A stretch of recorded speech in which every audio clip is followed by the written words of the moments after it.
Thank you everyone. Now on to our next session.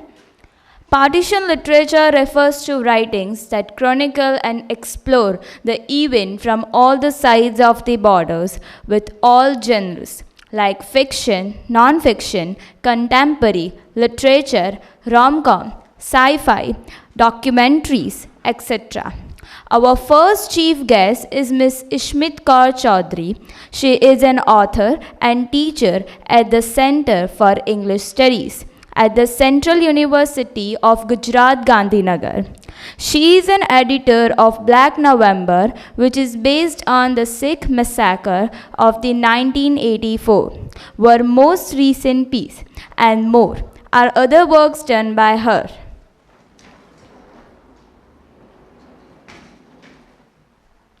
Our next chief guest is Dr. Vimi Sadarangani. She is a Sindhi poet, author, translator, scholar, and educationalist. Her fields of interest are Sindhi language, literature society, culture folklore, and Sufi poetry. Then we have Ms. Malika Mukherjee. She has written 5 books on different genres like poem, novel, memoir. She has been honored with National Award from Kendriya Hindi Nideshalay, MHRD, Government of India for her collection of poems, Ek Baar Phir, State Award from Hindi Sahitya Academy.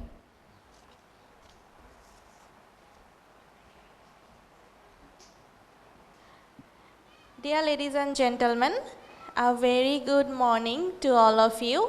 I welcome you to this engaging session on stories of movement and resettlement, discussion on partition literature. So, as all of us we know that literature reflects life. Now in this engaging discussion we will come to know how the partition literature has reflected the lives of those time from our esteemed participants. So, let's start. First, I want to ask the participants, Malika Mukherjee ji, can you please share your views and the experiences which you have heard from your family about this partition? धन्यवाद बीवा। Partition का इतिहास तो available है, इसलिए उस बारे में मैं ज़्यादा नहीं बताऊंगी। लेकिन भारत विभाजन के समय बंगाल ही एकमात्र ऐसा प्रांत था जिसका 3 बार विभाजन हुआ, 1905 में, 1947 में और फिर 1971 में, जब वो पाकिस्तान से अलग होकर बांग्लादेश बना। अब मेरे परिवार के मेरे माता पिता पूर्वी बंगाल के थे, जो बाद में पूर्व पाकिस्तान बना और अंत में बांग्लादेश बना। तो मेरे पिता नाना जी मेमन सिंह जिले के रायजान गांव के जमींदार थे और पापा कोमिल्ला डिस्ट्रिक्ट के मोइनपुर गांव के थे और किसान थे। तो मैं 1-2 अनुभव जो इतिहास में दर्ज नहीं है ऐसे अपने परिवार के अनुभव बताना चाहूँगी कि मेरे नाना ने विभाजन को कभी स्वीकार ही नहीं किया। वे बोलते थे कि ये देश भले विभाजित हुआ लेकिन एक हो जाएगा, ये लंबे समय तक चलेगा नहीं। तो उन्होंने अपने परिवार को पश्चिम बंगाल में शिफ्ट किया और उस वक्त जो उन्होंने निर्णय लिया वो एक मज़ेदार निर्णय था। मैं ये बताना चाहती हूँ कि उन्होंने कहा पश्चिम बंगाल में जहाँ जहाँ ब्रिटिश शासन था ऐसे किसी जगह में, ऐसे किसी गांव में मैं घर किराए पर नहीं लूँगा। तो उन्होंने चंदन नगर को प्राथमिकता दी जो फ्रांसीसी भारत का हिस्सा था उस वक्त।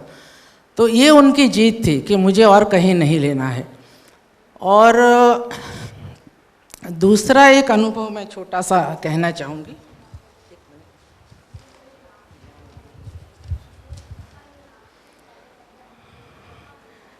दूसरा एक जो किस्सा है हमारे नाना की देखभाल करने वाले नबी हुसैन का किस्सा है, जो नाना के परिवार की देखभाल करते थे। तो नबी हुसैन की बात मैंने मेरी नानी से बहुत बार सुनी थी। जब मेरे नाना 64 तक वहाँ रहे और एक बार वॉशरूम जाते हुए गिर गए, तो वो नबी हुसैन अपने गांव से, मतलब रायजान से 14 किलोमीटर चलकर मेमनसिंह शहर में आए नाना के साले को बुलाने के लिए। तो मेरा कहना ये है कि उनके बीच में धर्म कभी नहीं आया, इतना समर्पित थे वो नाना के प्रति। लेकिन डॉक्टर के जाते जाते उनकी नाना की डेथ हो गई और 64 के बाद नबी हुसैन खुद पश्चिम बंगाल आए नानी की खबर लेने, और फूट फूट कर रोए नानी का हाल देखकर कि जो एक इतने बड़े घर की पुत्रवधू थी, वो यहाँ पर जिनके घर में धान की कभी कमी नहीं थी, वो यहाँ पर चूल्हा जलाकर बहुत सारे पानी में थोड़े से चावल उबाल रही थी ताकि परिवार के सबको खाना दे सके। Yes, thank you so much. Now I would like to ask Miss Smith Kaur Chaudhary ma'am, please share your views about Thank this you, petition. Biva.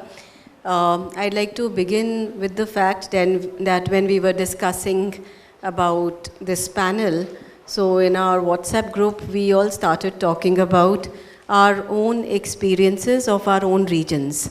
So Malika ji talked about Bengal and Bangladesh. Vimmi ji talked about, Gujarat and Sindh. And I talked about Punjab and Punjab of Pakistan, Rawalpindi.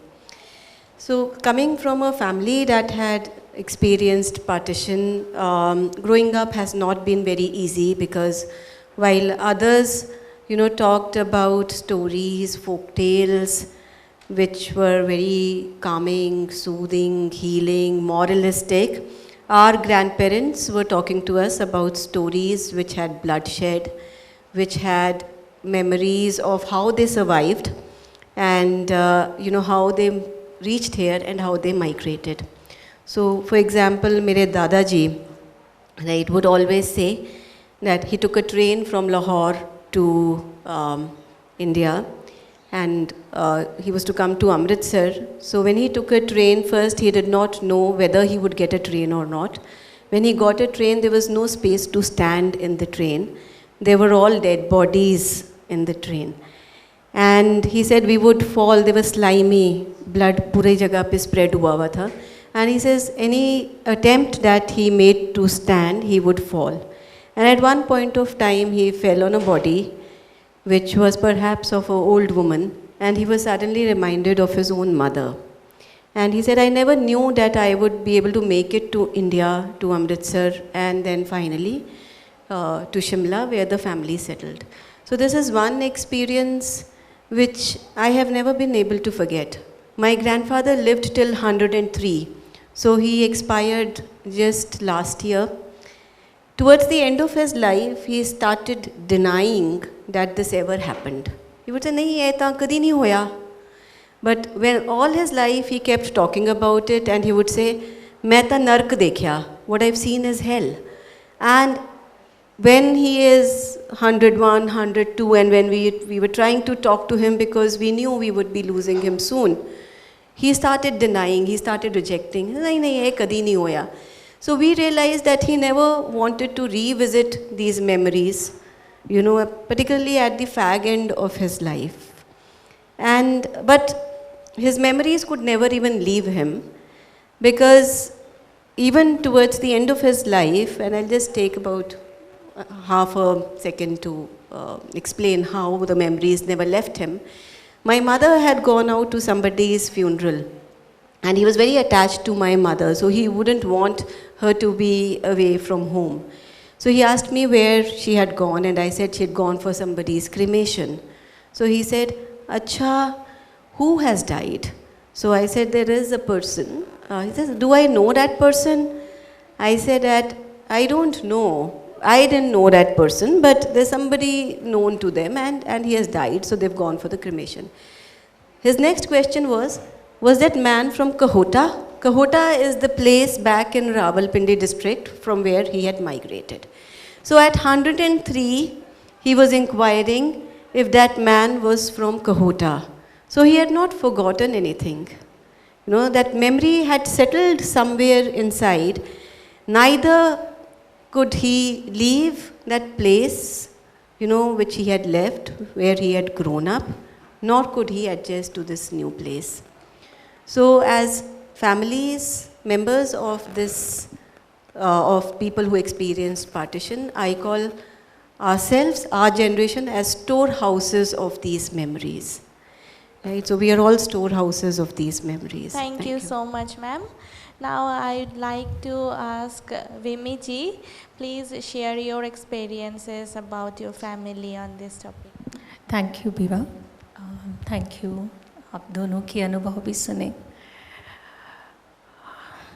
शायद आप दोनों की बातें सुनते हुए एक शब्द जिससे हम दूर वैसे भागते हैं, विभाजन शब्द से, आज पहली बार इनको सुनते हुए मुझे लगा काश सिंध का भी विभाजन हुआ होता।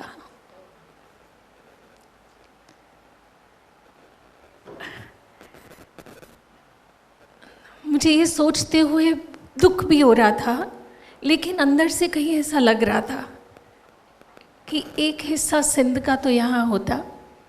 शायद यही कारण है कि जिस नफ़रत से जिस पड़ोसी देश को देखा जाता है, उस नफ़रत से सिंधी लोग नहीं देख पाते हैं, क्योंकि यहाँ पे सिंध नहीं है। हम कहते हैं हाँ कच्छ सिंध के जैसा, हाँ राजस्थान सिंध के जैसा, लेकिन जैसा होने में और होने में बहुत फ़र्क होता है। मेरे माता पिता दोनों का जन्म हैदराबाद सिंध में हुआ, और भूगोल की किताब में तो कभी हमें प्राइमरी लेवल पे हैदराबाद सिंध पढ़ाया नहीं गया। एक फॉर्म भरते समय जब नेटिव प्लेस लिखना था और मुझे लगा मेरा जन्म तो अजमेर में हुआ है, तो मम्मी के लिए भी मैं जब लिखने लगी अजमेर, मम्मी ने कहा नहीं हैदराबाद। और मैंने मम्मी से कहा अच्छा हम लोग साउथ से हैं, मुझे तो पता ही नहीं था। तब मुझे पता चला कि हाँ एक हैदराबाद जो है वो सिंध में भी है। और इस तरह से बचपन में जो मेरी पहचान जुड़ी सिंध से, वो इस तरह जुड़ी। मेरे माता पिता भी अन्य कई लाखों परिवारों की तरह बहुत छोटे थे। 1940 में मेरे मम्मी और पापा दोनों का जन्म है, और ये इत्तेफाक है कि दोनों ही परिवार हैदराबाद सिंध में थे, पहले खुदाबाद में, उसके बाद हैदराबाद में। और जब वे आए तो पानी के जहाज़ के ज़रिए ये परिवार जब बम्बई पहुंचा, तो बम्बई जिसका सिंध से पुराना नाता रहा, तो उस लिहाज से बम्बई कोई नई जगह नहीं थी, लेकिन उस समय के दौरान गांधी जी जो हैं उनका देहांत हुआ था, और इस वजह से जो जहाज़ है उसका लंगर जो है वो नहीं डाला गया ताकि किनारे तक अभी उसको न पहुंचाया जाए। तो शायद वो जो समय रहा होगा वो उनके लिए कितना तकलीफ़ दे रहा होगा। परिवार जो वहाँ से बिखर के निकला, तो मेरे नाना और दादा दोनों का ही परिवार महाराष्ट्र, राजस्थान और फिर गुजरात के कच्छ तक पहुँचा। कच्छ की अपनी एक कहानी है। सिंध भले यहाँ नहीं मिली, लेकिन कच्छ के महाराजा ने महात्मा गांधी और वल्लभ भाई के कहने पर कच्छ की एक ज़मीन सिंधियों के लिए दी, और भाई प्रताप नाम के एक सज्जन जो व्यापारी भी थे, थोड़ा बहुत राजनीति में भी उनका वास्तेदारी थी, उन्होंने इस शहर को बनाया। इसलिए हो सकता है आदिपुर पश्चिम के कोने में एक छोटा सा बिंदु के जैसा, लेकिन बहुत ख़ास है। आज जैसे हमारी सुबह भी बात हुई कि विभाजन, उसका इतिहास तो बहुत छोटा है। आदिपुर गांधीधाम का इतिहास उतना ही है जितना विभाजन का, लेकिन सिंधियों के लिए वो नई सिंध भी है, और सिंधियों के लिए उसे 5वां तीर्थ धाम भी कहा जाता है।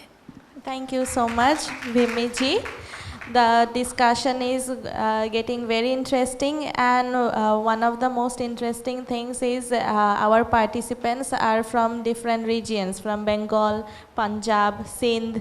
So, partition literature, if we want to talk about the literature, we have to first say that, yeah, literature is something which transcends time. See, partition happened 75 years before, but still we are talking about that partition time and how literature has reflected that time. So now I would like to ask my participants, Malika ji, can you please tell me about the literature side, the authors which you have read on this partition?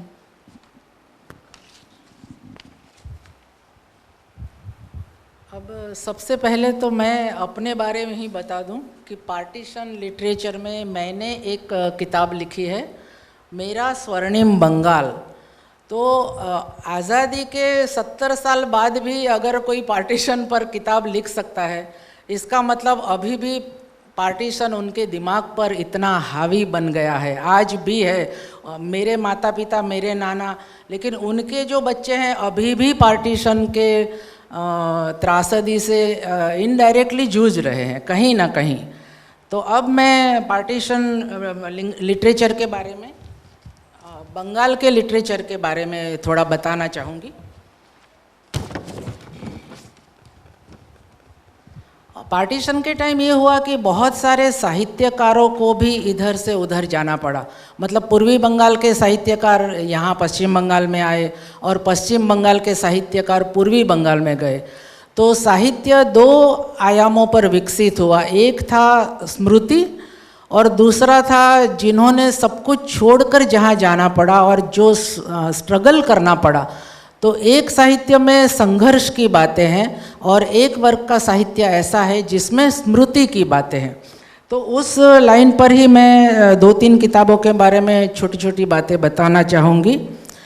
एक किताब है सुप्रसिद्ध लेखक हसन अजीजुल हक की किताब, जिसका नाम, जिन्हें भारत छोड़कर बांग्लादेश जाना पड़ा था, और 2006 में उनकी किताब प्रकाशित हुई जिसका नाम है आगुन पाखी।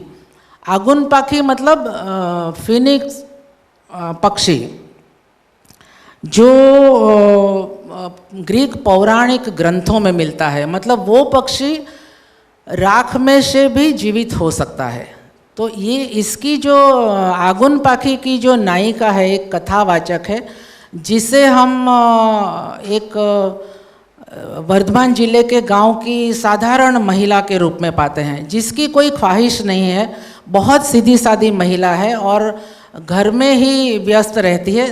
लेकिन उसने जो उस वक़्त जो पार्टीशन के टाइम जो हुआ, मतलब जो त्रासदी हुई, उसका इफ़ेक्ट जो उसके दिमाग पर आया कि धीरे धीरे वो प्रबुद्ध देशभक्त बन गई। जब उसके सारे रिश्तेदार एक एक करके पाकिस्तान चले गए, तब वो महिला अपने ज़मीन से चिपक गई और कहने लगी कि मैं ये देश नहीं छोड़ूंगी। तो ये बताता है कि उसको अपनी मातृभूमि से कितना प्यार है। और इस पर मैं एक छोटी सी घटना कहना चाहूँगी कि स्त्री जब ज़रूरत पड़े तो फायर बर्ड, आगुन पाखी की तरह जीवित हो सकती है। तो यही, इससे मैं एक छोटा सा किस्सा जोड़ूंगी कि मेरी नानी ने, जब मेरी माँ टीनेजर थी जब यहाँ आई और उनकी शादी तय की, नाना बांग्लादेश में थे, मतलब उस समय के पूर्वी पाकिस्तान में थे। तो नाना को जब खत लिखा गया कि बेटी की शादी तय हो गई है, क्योंकि लड़का दहेज नहीं मांग रहा और रेलवे में जॉब करता है, मेरे पापा रेलवे में थे। नाना ने कहा मेरे भाई की, बड़े भाई की 2 बेटियां अभी शादी नहीं हुई, तो मैं अपनी बेटी की शादी नहीं कर सकता। नानी ने तब, जो नानी जिंदगी में कभी नहीं बोली परिवार में, उसने अपने पति को, नाना को ये कहा कि आप नहीं आएंगे तो भी शादी होगी। तो ये जो निर्णय लिया ना, वो आगुन पाखी की तरह निर्णय था उनका।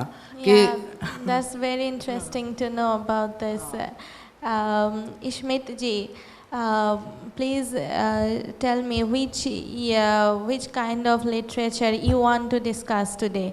Yeah, so I'll throw a little bit of a light on Punjabi literature and how Punjabi novel particularly addressed the partition concerns. So in fact, जब हम partition literature की बात करते हैं, so for first 10 years, you know, there has been, we call it a decade of silence. Hardly anybody wrote literature in the first 10 years of partition. The reasons are many, we'll not go into them right now. And then slowly and steadily, you know, people started writing on partition. The only person who was writing in these first 10 years and during partition is Saadat Hasan Manto. He wrote a lot of short stories. And the beauty of Manto's literature is this: he was writing in Urdu. The beauty of his stories is that he doesn't spare anybody. You know, he kind of, see, partition is something where we cannot blame one community, right? So Hindus were equally bad to Muslims, Muslims were equally bad to Hindus, Hindus were equally bad to Sikhs, Sikhs were equally bad to Hindus and Muslims. So it was like everybody was after, you know, every community was after another community. So we can't blame, everybody is to be blamed equally. So on one hand, if we talk about suffering and violence, we also need to talk about what the communities were doing. Right, so nobody can be spared. Secondly, in Punjabi literature particularly, you know, a few of these writers started writing about partition very prominently, and I would like to, I mean, I'm not going in chronological order, but I would like to first name a woman. So Amrita Pritam was somebody who wrote immensely. Then it began with Nanak Singh, right, Gurdial Singh, Kartar Singh Duggal, and you know, Rajendra Singh Bedi, and then there is a huge list. So the early phase of modern literature, modern novel in Punjab is full of partition concerns. But I would like to throw light here for the audience also, if you would like to take a look at what was happening in Punjab. So I would recommend beginning with Nanak Singh. So Nanak Singh was very, very disturbed with all that had happened. And he talked to his wife, and his wife asked him to return to the scripture. And he started reading the Guru Granth Sahib. And from there he got a lot of energy and he started writing novels. He wrote a total of 37 novels. And of course, he became a very, very popular writer. Some of his novels were also made into films. One of them is Pavitr Papi with the same name. So one of the books which has been recently translated by his grandson, Navdeep Suri, has come up in English with the name Hymns in the Blood. So if I translate it, the original title of the novel is Khoon de Sohile. Imagine what are those songs, you know, which are dipped in blood. Are we singing songs of blood? Now this phrase also comes from Guru Nanak, because Guru Nanak, you know, describes the period when Babur invades India and there's a lot of violence. You know, what he records is that Khoon de Sohile gavenge. So we're going to sing the songs of blood. And Nanak Singh also takes this title from there, right? So this book basically focuses on a Sikh and a Muslim family, how a Sikh man takes care of the children of his friend, of a Muslim friend, and they live together like a family. And when there are attacks, then these children try to save, you know, the Sikh family. And the Sikh family has to leave the village and go, but the Muslim children accompany him. Towards the end of the novel, the old Sikh man and the little Muslim girl are saved. Everybody else dies. And there is a lot of culture of Punjab which we have lost now, which is left behind, and that is the side effect of partition, which is depicted in the book. The way Lodi was celebrated, the way people sang songs, the way women got together, the way men celebrated, and you know, the whole sacredness around these festivals. Now festivals have been commodified, right? So they were very simple, but with the kind of songs these girls were singing, you know, that culture is what was also recorded, you know, in these literatures. And we have completely forgotten that. I like to end my sharing of this experience with one little thing. Today we look at Punjab, you know, I always say that the dangerous border in the world, you know, is in Punjab. So there was a time when I got a chance to visit Pakistan because Prime Minister Atal Bihari Vajpayee had started Aman Ki Asha program. But as we are going down the generations, as we're going down the time, isn't this hatred being intensified? Do we really need to hate our neighbors the way we are doing it? We have to think about it. You know, where is, in a way, politics taking us to? Right? Is it fair? No trade, no exchange of, you know, culture, no exchange of language. My family lost its language. The language is still alive. It's spoken in the Potoha region. We can't even go there. The village my family belonged to, there's nuclear plant of Pakistan. The whole area is sealed. Right? So what happens to us? Right? And what happens to these new generations, you know, for whom Pakistan is the greatest enemy, because if you have a match with them, there is a war in your own country. Right? So I think we need to revisit how we are looking at our relationships with our neighbors. Thank you so much. Vimi ji, about which literature of partition would you like to share with us? Biva and Ishmeet. Bengal और पंजाब का जो विभाजन साहित्य है उससे सिंधी विभाजन साहित्य थोड़ा सा अलग भी है। दंगे फसाद, लूटमार, डर, आतंक, ये सब अनुभव सिंधी साहित्य में भी दिखाई देते हैं, लेकिन सिंध को, सिंधी समाज को जिसने बचाया शायद वो था सूफीज़म, और दोनों के धर्म अलग होने के बावजूद भाषा का समान होना।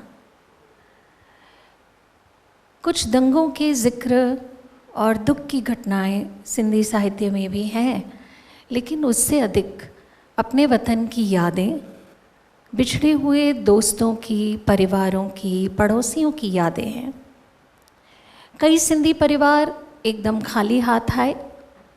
एक इंटरव्यू जब मैंने किया तो वो आंटी मेरे पास एक सुरमेदानी लेकर आई, और वो सुरमेदानी भी पूरा सेट नहीं था, उनके पास सुरमेदानी की सिर्फ सलाई थी। वो उन्होंने कहा हम सिर्फ ये ही लेके आ सके थे।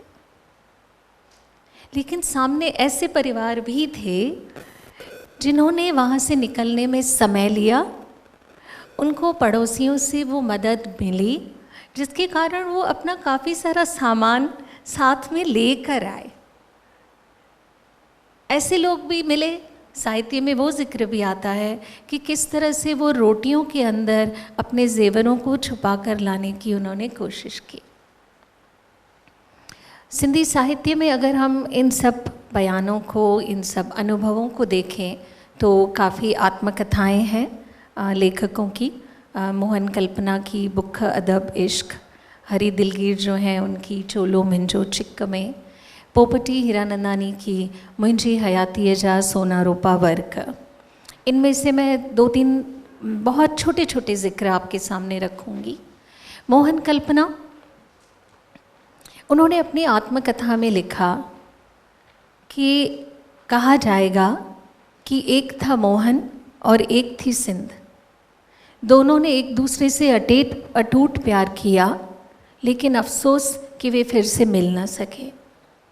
उन्होंने वसीयत लिखी अपनी आत्मकथा में कि जब मेरी मृत्यु हो जाए तो कोशिश करना कि मैं सिंध में मेरा अंतिम संस्कार हो।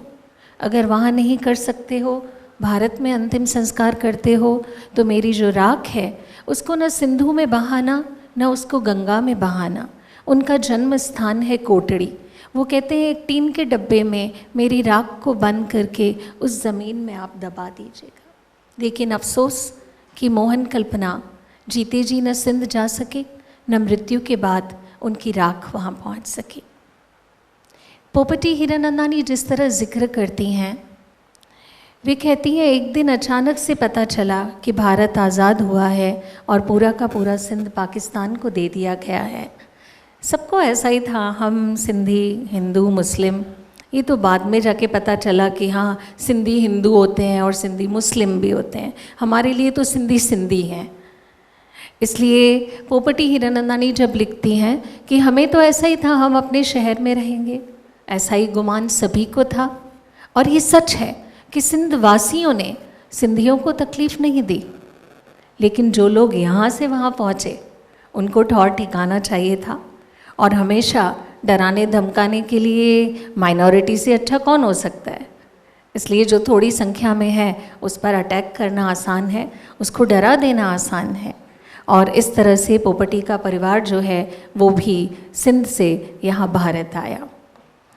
हरी दिलगीर जो वहाँ पर एक बहुत बड़े ओहदे पे थे, जाने माने कवि, वे बताते हैं कि किस तरह से एक वो भी समय आया जब पहले बड़ा ओहदा होने के कारण उन्हें डर नहीं था, लेकिन एक समय वो आया जब शाम के समय वो निकलते थे तो जिन्ना टोपी साथ में लेके चलते थे कि इस इलाके से कहीं गुजरूं तो वो टोपी पहन सकूं।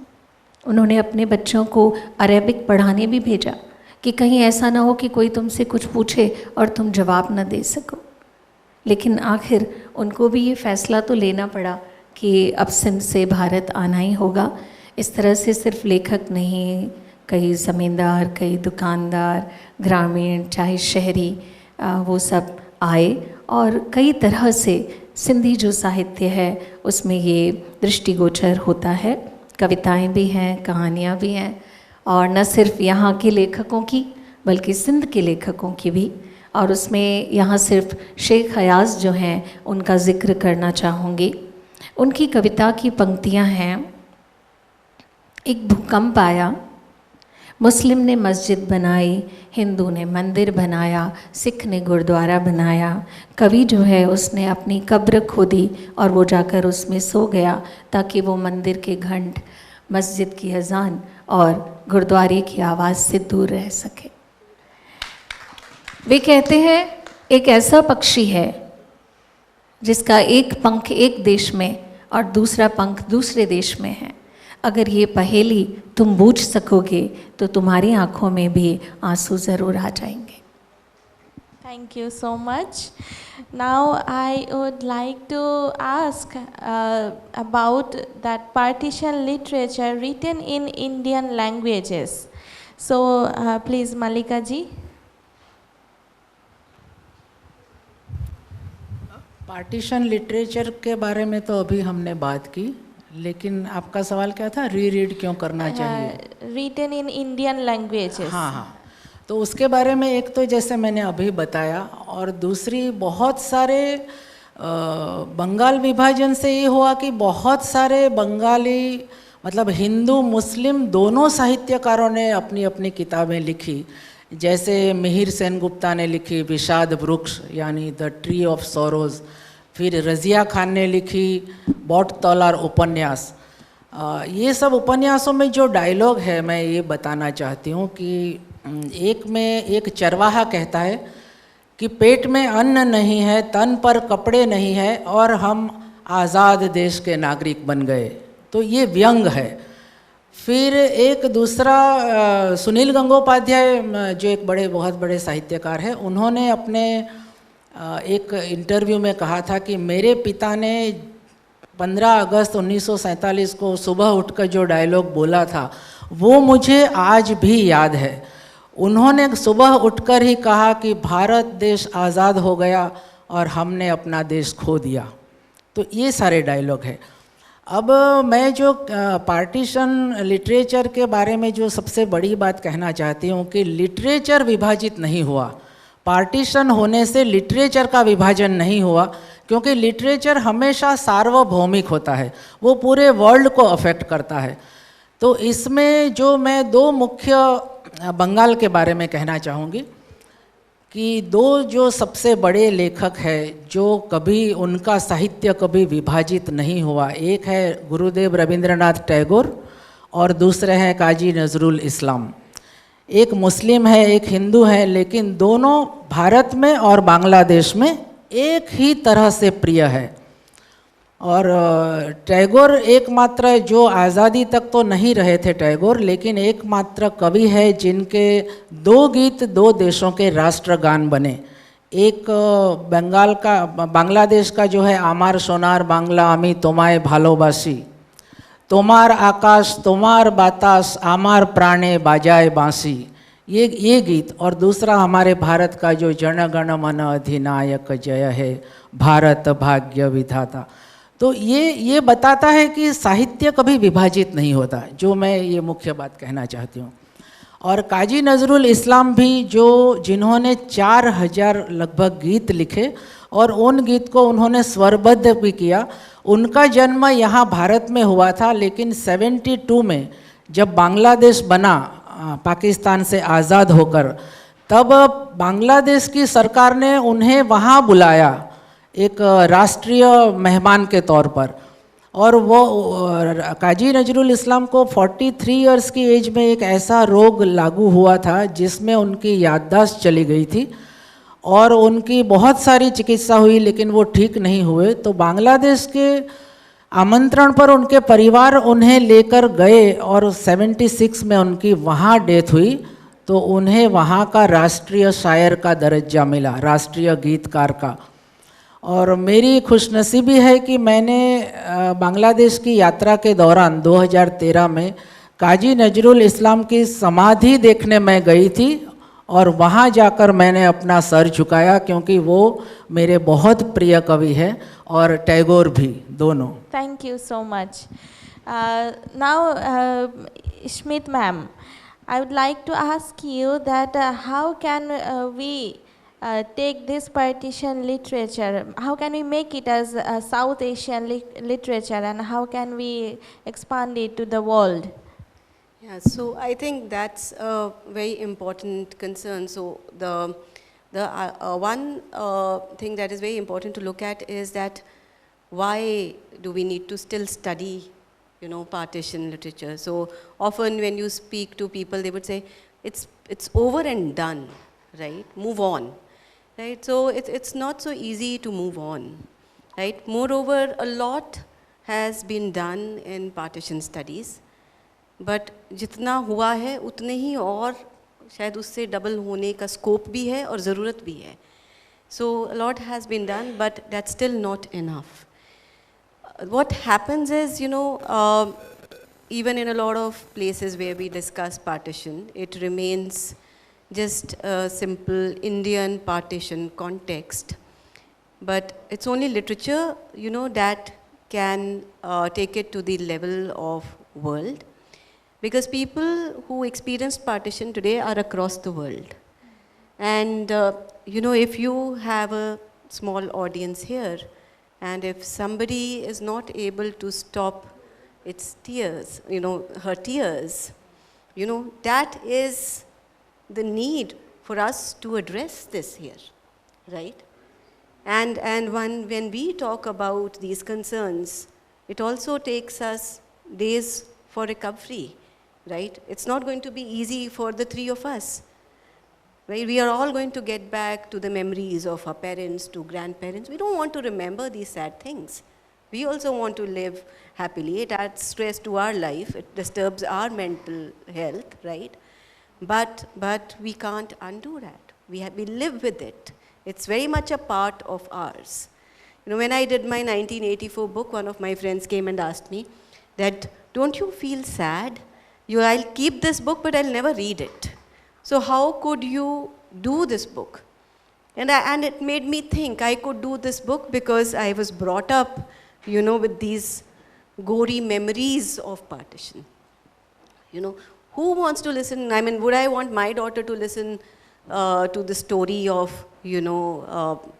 train with all passengers dead in it at an age of 7? Nobody in our family thought that how would we be affected. They were so much traumatized that, it was a kind of healing for them. And we had fantasized that. It was adventure for us. Okay, tell us that story of, when you all were hiding in the Gurdwara and when you offered urine to children because there was no water. These are the stories we would tell them. Okay, you tell us this story, right?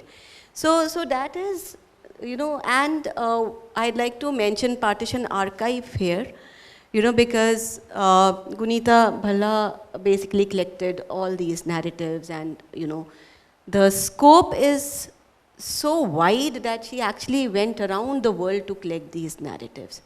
So I think we should not restrict it to just India, Pakistan concern. It is a larger South Asian concern, and more than that now it's a concern, and concern for the world, right? But sorry, we are not taking lessons. Look what is happening in Gaza, right? Look what's happening in, Ukraine and Russia. Do we deserve that? As human beings, I'm asking, do we deserve that? What do we do to stop that? Where are we? Where are the world powers? What are they doing? Who is going to question them? What are we as citizens doing? And had we learnt our lessons, it wouldn't have happened. History is repeating itself again and again, again and again. Right. Thank you so much, ma'am. Now, Vimiji, our today's focus is movement and resettlement. So, how this theme of movement and resettlement has been focused in partition literature? Can you please talk about a particular literature which you know? इस session का जो हमारा title है, movement and resettlement, कहानी तो वहाँ पूरी होती ही नहीं है। असल में वापस से जब फिर से वही हम बात करें, सिंधी के हवाले से कहें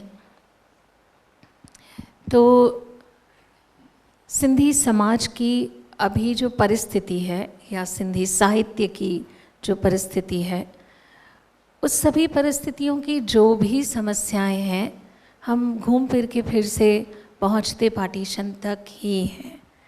हमने जो कुछ गंवाया है, शायद लोगों को लगता है अरे सिंधी तो कभी भिखारी नहीं होते, सिंधी तो बहुत ऐश से जी रहे हैं, सिंधी तो बहुत खुश लोग हैं, लेकिन ऐसा नहीं है। जैसा इश्मीत ने कहा, कोई भी माँ बाप अपने परिवार में जो दुख हुआ है, तकलीफ़ें हुई हैं, झगड़े हुए हैं, अभाव हुए हैं, बच्चों को वो भी नहीं बताया जाता है। तो इतनी बड़ी जो पॉलिटिकल सोशल दुर्घटना हुई, उसके बारे में बच्चों को कैसे बताया जाता।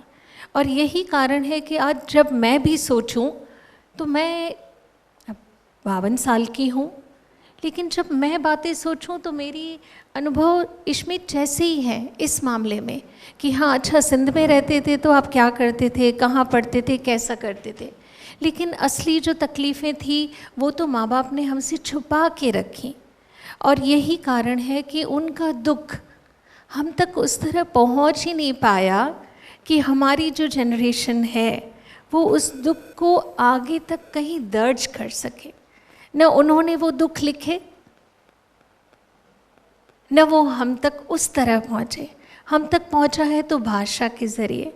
इसलिए सिंधी समाज या सिंधी साहित्य जो अभी भी सिंधी में भी लिखा जा रहा है, एक भाषा ही है जिसने हमें अपने इतिहास से जोड़ा। वरना हमारी कलाएं, हमारी लोक कलाएं, हमारी एम्ब्रॉयडरीज, लोकवाद्य, वो सब तो यहाँ जो हैं वो अकीन सिंधी हिंदू हैं, और वो व्यापार, दुकानदार, नौकरी, उन सब से जुड़े हुए थे। तो यहाँ तो हम जब भी सिंध की बात करेंगे, मुझे सिंध तो जाना ही होगा। सिंध का जिक्र किए बिना किसी सिंधी से कोई बात हो ही नहीं सकती। जिस तरह से हम कहते हैं हम भारतवासी हैं और हम पूरी दुनिया में हैं, लेकिन जब हम अपनी बात करेंगे तो उसमें भारत तो आएगा ही ना। क्लास में बच्चों ने उस दिन पूछा, मेरी क्लास में कुछ नॉन सिंधी विद्यार्थी भी हैं, और जब मैं पढ़ा रही थी और जब ये पार्टीशन की बात निकली, एक लड़की ने बहुत आसानी से कहा, मैडम मेरी फैमिली, हम तो बिहार से आए हैं, हम यहाँ। दूसरी जो है उसने बताया, हम लोग कानपुर से आए हैं, हम भी तो वहाँ से आए हैं। अब ये समझाना बहुत मुश्किल है कि नौकरियों के लिए, पढ़ाई के लिए, अच्छे रोज़गार के लिए अपना जन्मभूमि छोड़ना क्या होता है, और इस तरह विभाजन के कारण एक देश से दूसरे देश आना क्या होता है। मोहन कल्पना जो है, उनकी बहुत छोटी सी कहानी है कि कैसे एक चाय की कैंटीन खोलता है सिंधी व्यक्ति, और उसके पास एक गुंडा आता है और वो कहता है चल 2 चाय दे दे। वो उसको कहता है पैसे पहले देने होंगे, लेकिन वो उसको धमकाता है। और ये जो दुकान वाला है वो उसको कहता है कि मैं तुझे अच्छे से जानता हूँ, तुझे तो सरकार ने तड़ी पार कर दिया है, इसलिए तू पैसे देगा तो ही मैं तेरे को चाय दे सकता हूँ। और वो गुंडा उस सिंधी दुकानदार को कहता है कि मुझे तो खाली राज्य से निकाली मिली है ना, तू तो तेरे देश से तड़ी पार किया गया है। तो सिंधी विभाजन साहित्य इस तरह की निजी अनुभवों से है तो साहित्य, लेकिन उसमें भी वो जीवन तो है, कहीं ना कहीं वो सच्चाई है, तभी वो साहित्य में आई है। तो और एक और बात, आदिपुर गांधीधाम की मैंने जो बात कही, तो हाल ही में 2 बहुत अच्छी किताबें जो हैं वो आदिपुर गांधीधाम पर आई हैं।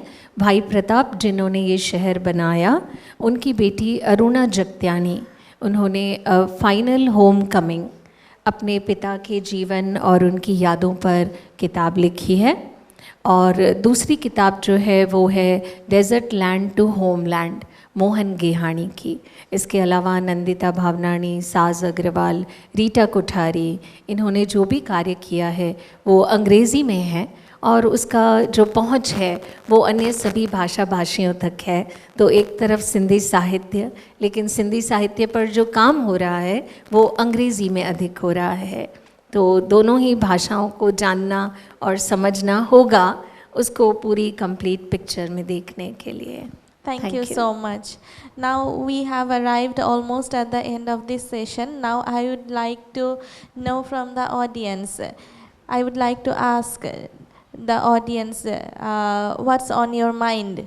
Please, you can ask questions to our esteemed participants.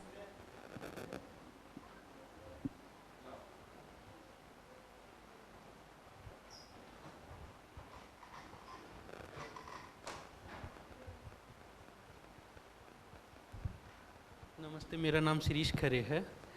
मेरा नाम मल्लिका मुखर्जी मैम से है कि एक विभाजन की वजह से एक विस्थापन या पलायन तो वो हो रहा है जिसमें देश टूट रहे हैं और सीमा अलग अलग हो रही हैं। लेकिन जैसे 70 सालों में देश के अंदर भी कई तरह के विभाजन हैं और कई तरह के, मतलब एक तरह से देखा जाए तो विस्थापन भी है और पलायन भी है, और उस पर थोड़ा कम बात होती है। और वो इस तरह से है कि एक तो हो गई कि नौकरियों की वजह से हम एक जगह से दूसरी जगह जाते, जिसको हम महत्वाकांक्षा बोलते हैं। लेकिन एक होता है जो वंचित तबका होता है, जो अपना घर नहीं छोड़ना चाहता, लेकिन रोज़ी रोटी के लिए वो शहर जाना चाहता, क्योंकि वहाँ पर गांव में अपॉर्चुनिटी नहीं। तो वो जो है वो एक तरह से कह सकते हैं कि विकास जो है उसकी असमानता है, जिसकी वजह से उसको छोड़ना पड़ता है। तो वो भी कहीं ना कहीं पलायन है। और दूसरा, डेवलपमेंट की वजह से विस्थापन भी बहुत ज़्यादा हो रहा है, कभी नदियों में, कभी जंगलों में, तो वो भी छोड़ के मजबूरी में जा रहा है। उस विभाजन को या उस पलायन को आप किस तरह से देखते? एक आयाम तो ये हुआ, दूसरा आयाम ये। और मैडम से पूछना चाहता हूँ, बिमी मैडम से, कि इस तरह का लिटरेचर बहुत कम लिखा गया है, इसकी कोई खास वजह है क्या? Thank you for your question. Hello, मैं सबसे पहले ये कहूँगी, आपने जिस पलायन और विस्थापन की बात की, वो और देश आज़ाद हुआ और पार्टीशन हुआ और वो जो विभाजन हुआ, दोनों में बहुत बड़ा फर्क है भैया। क्योंकि वहाँ से जो पलायन हुआ विभाजन के टाइम, उनके पास दूसरा कोई ऑप्शन नहीं था। एक व्यक्ति घर से अगर नौकरी के लिए जाता है ना, तो पीछे उसका परिवार होता है साथ देने के लिए। लेकिन ऐसे लोग जो आए, जो अपना सब कुछ छोड़ के सिर्फ एक तन पे कपड़ा लेके आ गए, ऐसी भी घटनाएं हुई। तो वहाँ पर उनका जो संघर्ष है वो अपने चरम पर होता है। और आप जिसकी बात कर रहे हैं, वहाँ पर विकास के नाम पर जो पलायन हो रहा है, उसमें उनके साथ उनका परिवार कहीं ना कहीं होता है। लेकिन ये ऐसा था कि पूरे के पूरे परिवार आ गए। और जैसे आपने कहा ना, एक तो निम्न वर्ग के लोगों को विभाजन का बहुत ज़्यादा सहना पड़ा, जो एक मिहिर सेनगुप्ता की आत्मकथा में है ये बातें। कि उनके ऐसे लोग थे कि जो बिल्कुल सब कुछ छोड़ के आ गए, तो उनके लिए वो जगह भी नहीं, अपनी नौकरी ढूंढना या काम ढूंढना भी एक बहुत बड़ा संघर्ष रहा। और मैं आपको एक घटना बताऊं कि पूर्वी बंगाल से जो पश्चिम बंगाल में उस वक्त जो लोग आए, जो हिंदू भी आए, मुस्लिम तो कम आए थे उस टाइम, हिंदू ज़्यादा आए, तो पश्चिम बंगाल के हिंदुओं ने भी उनको हीन नज़रों से देखा। वो एक डायलॉग बोलते थे कि उड़े ऐसे जुड़े बोसे छे, मतलब उड़कर आए और हमारे सर पर सवार हो गए। तो हिंदू में भी इस तरह का वैमनस्य उस समय पैदा हुआ था। तो आपकी बात से ये बात बिल्कुल अलग है, दोनों की हम तुलना नहीं कर सकते हकीकत में। जी, आपने जो सवाल किया, हम तीनों या यहाँ जो बैठे हैं, हम समझते हैं कि भरपूर साहित्य विभाजन पर लिखा गया है, लेकिन भाषाएं इतनी हैं और इतनी तरह की हैं कि वो एक दूसरे तक पहुँचा कम है। और मेरा ये सौभाग्य ही कहूँ, क्योंकि सौभाग्य बहुत बड़ा शब्द है, पर हम तीनों इस दृष्टि से बहुत ही लकी हैं कि हमें अपने पेरेंट्स का जो जन्म स्थान है वहाँ जाने का अवसर मिला। तो सिंध का जो सिंधी साहित्य है वह भी विभाजन पर लिखा गया है, भारत में भी लिखा गया है। ज़रूरत है कि उनको एक जगह पर लाया जाए। कुछ कविताओं की एंथोलॉजीज़, कहानियाँ, कहानी संग्रह अनुवाद में भी काफ़ी प्रकाशित हुए हैं। लेकिन हम आज सुबह ही बात कर रहे थे उमा शंकर जी से कि पार्टीशन लिटरेचर पर एक सेशन है वो बहुत अच्छा, लेकिन पार्टीशन स्टडीज़ या लिटरेचर या जो भी अनुभव हैं उन पर एक पूरे फेस्टिवल या कॉन्फ्रेंस की बहुत ज़रूरत है। और दूसरा, सिंधी के लिए अगर मैं कहूँ तो क्योंकि आमतौर पे जब सिंधी यहाँ आए उस समय पर्शियो अरेबिक लिपि में अधिक लिखा जाता था, अब उसके साथ साथ देवनागरी लिपि में भी लिखा जाता है। तो कई बार जब लिपि हमारे लिए कुछ अलग सी होती है तो वो एक जैसा होने के बावजूद अलग लगता है और उस तरफ हम कदम नहीं बढ़ाते हैं। इसलिए ज़रूरत ये भी है कि थोड़ी पंजाबी मैं भी सीखूं, थोड़ी सिंधी ये भी सीखें, थोड़ी बंगाली मैं भी सीखूं। तो भाषा जो है अगेन हमको कहीं ना कहीं फिर से वापस जोड़ेगी भी और हम एक दूसरे को अधिक अच्छी तरह से पढ़ समझ पाएंगे। Thank you so much. Now from the audience, any more questions please?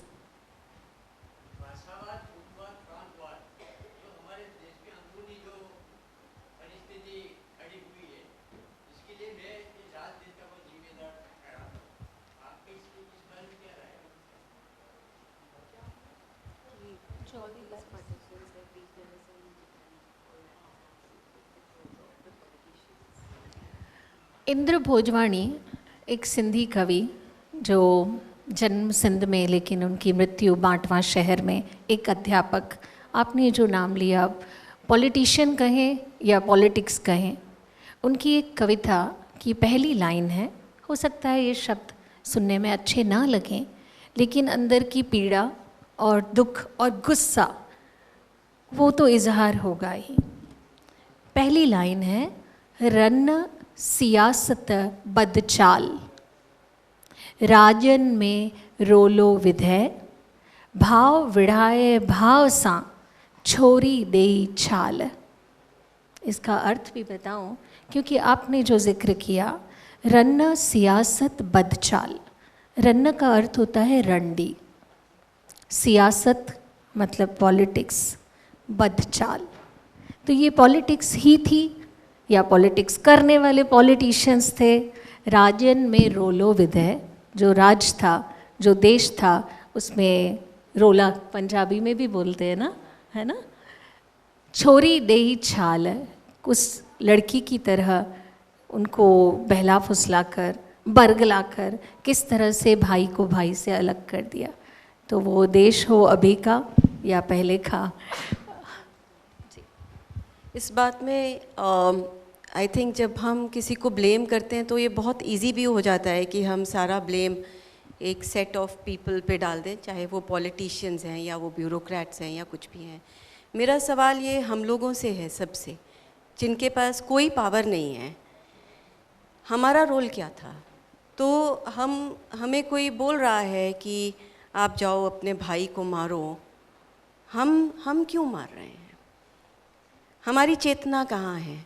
So that's a question which I have. I know it's a very, very idealistic question, but if citizens don't think, then citizens will become a pawn to the politicians, and that is mostly what happens. जो हमारे around narrative create किया जाता है, हम उसको सुनते हैं, हम उसको मानते हैं, पर हम सोचते नहीं हैं उसके बारे में। तो एक जो हम लोगों का खुद का अपना भी रोल है, उसमें हम एज अ कम्युनिटी बहुत पिछड़े हुए हैं, एज अ सोसाइटी हम बहुत पिछड़े हुए हैं। हमारी सोचने की शक्ति पैरालिटिक हो चुकी है, हम नम हो चुके हैं, हम सोचना ही नहीं चाहते। जो हमें फीड किया जा रहा है हम बस वही कर रहे हैं। तो उस वक्त भी वही हालात थे, आज भी यही हालात हैं, कुछ भी बदला नहीं है। चाहे वो औरतों की सिचुएशन को ले लीजिए, चाहे वो विभाजन की बात को ले लीजिए, चाहे वो आज के पॉलिटिक्स को ले लीजिए, चाहे आप 75 साल पहले के पॉलिटिक्स को ले लीजिए। तो जब तक हम नहीं जागेंगे एज सिटीजन्स, तब तक ये चीज़ें होती ही रहेंगी। So I would actually not blame the politicians, I would blame the people, I would blame the masses for doing this. Thank you so much. Now we would like to have one more last question from the audience. एक minute, इसके जवाब में मैं एक कहना चाहती हूँ कि इसीलिए हमको ये पार्टीशन लिटरेचर पढ़ना चाहिए, क्योंकि पढ़ने से आपको पता चलेगा, मतलब हम एज प्रजा जन साधारण ये ढूंढ सकते हैं कि हम लोगों ने क्या क्या गलती की। जैसे स्मिथ जी ने बताया कि सिर्फ पॉलिटिशियन ही रिस्पॉन्सिबल नहीं है, एज जन साधारण हम भी तो उतने रिस्पॉन्सिबल थे। क्योंकि बांग्लादेश जब मैं गई थी घूमने, तो वहाँ होटल के जो मालिक थे उनसे बात हुई, उन्होंने एक वाक्य जो कहा मुझे इतना दिल पर लगा था कि यहाँ से जो भाग गए 71 में या 47 में जो भाग गए वो कायर थे। तो मैं इसका जवाब नहीं दे सकी, क्योंकि उनको ये कहना था, उनका वो अभी भी बांग्लादेश में ही है और होटल चलाते हैं ढाका शहर में, लेकिन उनका कहना ये था कि उस समय जो भागम भागी हुई, एक जो भय क्रिएट किया गया, तो लोगों ने ज़्यादा इसको बना दिया डरावना। इस सवाल का जो सामना है वो सिंधी लोगों को बहुत करना पड़ता है, और इसी कारण जब इन्होंने ये बात कही तो मुझे लगा कि हाँ, मुझे ये बात आपसे करनी चाहिए। जब भूकंप आया था, जब साइक्लोन आया, इतनी तेज़ बारिश होती है, हम क्या करते हैं? हम भागते हैं। लड़ाई तो तब हो सकती है अगर आपके हाथ में हथियार है और मेरे हाथ में, तब हम लड़ाई करेंगे। तो इसलिए या तो लड़ के मरो या समझदारी से अपना डिसीजन लो। और दूसरी बात, अगर हम विभाजन की बात करें तो ये विभाजन तो टेम्परेरी है, कुछ दिनों की बात है, कुछ महीनों की बात है, हम सब अपने घर वापस जाएंगे। क्या हमारे बुज़ुर्गों ने, हमारे पेरेंट्स में से किसी ने भी ऐसा सोचा था क्या कि वो विभाजन ख़त्म नहीं होगा? इसलिए आगे क्या होना है वो नहीं पता होता है। हम गुजरात में रह रहे हैं, मैं कच्छ से हूँ। जब भूकंप आया, सैकड़ों परिवार जो हैं वो जगह छोड़ के गए, ये सोचकर कि हाँ कुछ महीनों में आ रहे, लेकिन फिर जहाँ जाके रहे, अगर उनको ज़्यादा अच्छी अपॉर्चुनिटीज़ मिली वो वहीं रह गए। तो इसीलिए कायरता नहीं है, कायरता या बेवकूफ़ी तो इसमें है कि तलवार के सामने व्यक्ति सीना तान के खड़ा हो जाए और बोले तेरे को जो करना है कर ले, तो फिर तो कोई बचता ही नहीं। और सिंध और पंजाब, भारत पे जो हमले हुए, सिंध पर सबसे पहले हमले हुए थे, इसलिए ये समझना कि सिंधी लड़ नहीं सकते हैं, ऐसा नहीं है। लेकिन जो मैंने कहा, सूफीवाद का असर रहा और इसके कारण जो मिलजुल के वो रहे, तलवार वो नहीं उठा सकते थे बार बार। इसीलिए एक ऑटोबायोग्राफी में ये जिक्र बहुत शांति से आया है कि उन्होंने तलवार की जगह तराजू को हाथ में उठाया, और इस तरह से जो भी बाहरी हमलावर हों या शासक हों, उन्होंने अपनी उस तराजू के दम पे आर्थिक रूप से और शिक्षा के द्वारा, इसलिए सिंधी हिंदुओं के बचने का ये दो कारण हैं। एक, उन्होंने पास कमाने का गुर था, दूसरा शिक्षा थी। गाँवों में ठीक है या जो भी जैसा किसी कम्युनिटी में हो, लेकिन जो हिंदू सिंधी हैं वो इसके कारण बचे। लेकिन जब अगर मैं सिंध जाऊं तो अभी भी वहाँ संत कंवर राम का स्थान सलामत है, नारायण श्याम कवि का घर सलामत है, अर्जन हासिद का घर सलामत है, सामी जो वेदांती कवि हैं 16वीं 17वीं सदी के, उनका भी स्थान सलामत है। तो हम शाह के मज़ार पे भी जाते हैं, सचल सरमस्त के रोज़े पे भी जाते हैं, GM सैयद की मज़ार पे भी जाते हैं और कंवर राम के घर भी जाते हैं। तो Thank कहीं you ना so कहीं much, जैसा ma'am. इश्मित ने कहा कि विभाजन तो हो गया सो हो गया, इसीलिए उस पर रोने या उसको और बुरा करने के बजाय उसको कैसे हम विभाजन को अब घटाएं, या कैसे बॉर्डर पर सही लेकिन हम आमने सामने मिल सकें, ऐसी जगह पर तो खुद को लाना ज़रूरी है। Thank you so much, ma'am. So we are at the end of our today's interesting session. I would like to thank my esteemed participants to share your views, very important. And also I would like to thank this Ahmedabad International Literature Festival, especially Umeshankar Yadav sir, for arranging this beautiful program and this engaging session. And yes, this session not only stops here. The discussion which we had today, now we will be separated, but this discussion will be on our mind, and we hope to keep this discussion long. Again, we will meet and we will have discussion on this partition literature. And the audience, thank you for your patience listening, and thank you everyone. Thank you for this amazing session. Now I would like to call Hiralal sir and Umashankar Yadav sir to give the mementos.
Welcome to AILF 2023, and over here we have Miss Tehnaz Parvin.